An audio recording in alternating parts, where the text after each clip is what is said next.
C'est bien sûr un phénomène entrepreneurial, mais c'est aussi et surtout un phénomène de société. Parce que c'est un phénomène de société, on ne peut pas rester à côté de ce phénomène. On est enthousiasmé par le phénomène déjà, de ces auto-entrepreneurs. En très très peu de temps, il n'y en a plus que 200 000 je crois en France.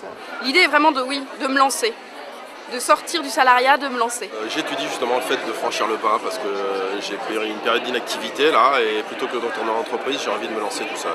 Je m'intéresse à ce statut qui serait pour moi une première étape pour après créer mon entreprise si tout marche bien.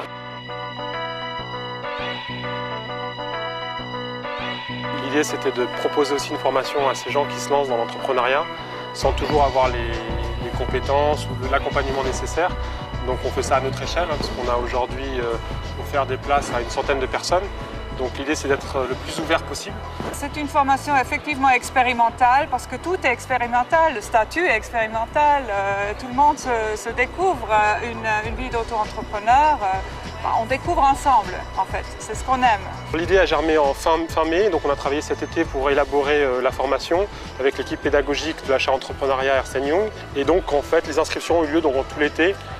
Et la formation a effectivement commencé début septembre. On a un public extrêmement hétérogène, on a différents types, on a vraiment les femmes dont les enfants sont adultes qui veulent maintenant faire quelque chose pour les voisins.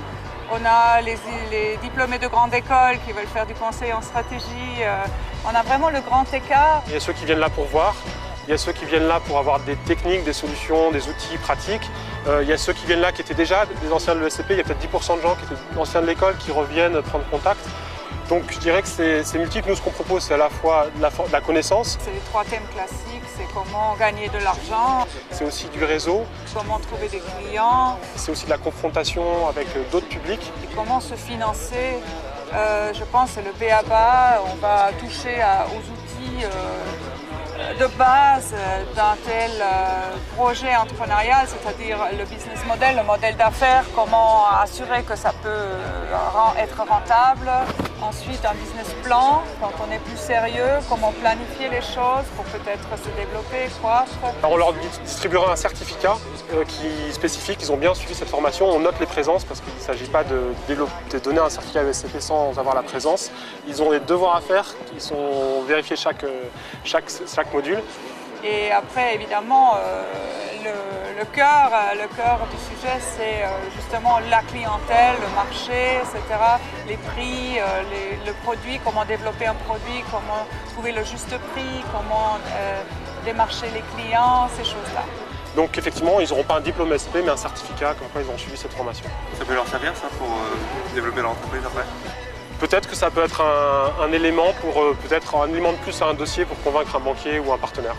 Je suis actuellement salariée, mais j'ai un projet qui mûrit, qui me tient à cœur. J'étudie justement le fait de franchir le pas. Je me suis dit que c'était peut-être aussi l'occasion de glaner des informations. Les thèmes m'ont intéressé, je me suis dit j'ai tout à gagner, à compléter ma formation initiale. Comme c'est un statut très récent, je voulais me renseigner tout d'abord. Oui, il vaut mieux se former un petit peu parce qu'on a peur du risque. Et là, on l'apprend mieux avec des éléments de réponse.